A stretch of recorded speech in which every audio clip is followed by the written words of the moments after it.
Israel फलस्तीन विवाद आखिर कब और कैसे शुरू हुई इन दोनों देशों के बीच लड़ाई। हेलो गाइस, मैं हूं शोएब और आप सभी देख रहे हैं जी टीवी।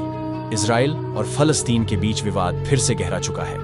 कहा जा रहा है कि हमास ने इजराइल के ऊपर कुल 5000 रॉकेटों से हमला किया है। इस घटना के बाद इजराइल ने on record state of war alert की घोषणा कर दी है।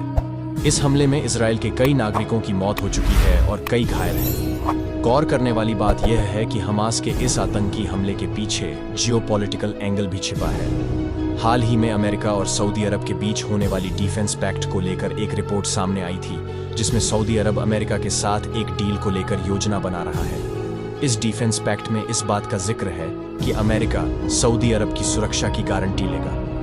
वहीं बदले में सऊदी अरब फलस्तीन को लेकर जो मांग है उससे पीछे हट जाएगा। कई मीडिया रिपोर्ट्स के मुताबिक अमेरिका इस डील को लेकर काफी उत्सुक है और जल्द ही वह इसे स्वीकार करने वाला है। इस डील के होने से कुछ दिनों पहले ही हमास ने इजराइल पर 5000 रॉकेटों से हमला किया। इस हमले ने इजराइल को गाजा पट्टी में युद्ध की ओर ढकेल दिया है। यही नहीं, ये युद्ध अमेरिका और सऊदी अरब के बीच होने वाले डिफेंस पैक्ट पर भी दबाव बनाएगा।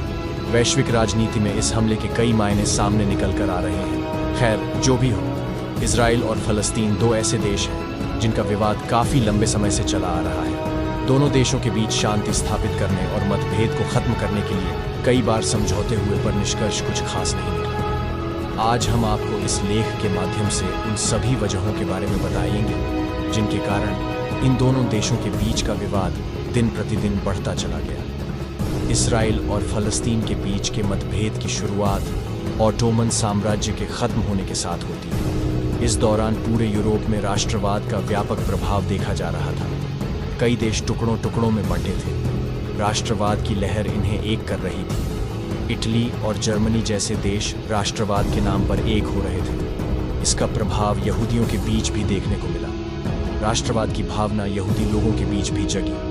उन्हें अपने पवित्र स्थान पर दोबारा जाकर बसने की लालसा उठी। यहीं से ज़ियोनिस्ट आंदोलन की शुरुआत होती है। 19वीं शताब्दी में यहूदियों की यह पवित्र भूमि फलस्तीन के नाम से जानी जाती थी। इस दौरान पूरे यूरोप में यहूदी बिखरे हुए थे। उनके साथ यूरोप में काफी शोषण होता आया था।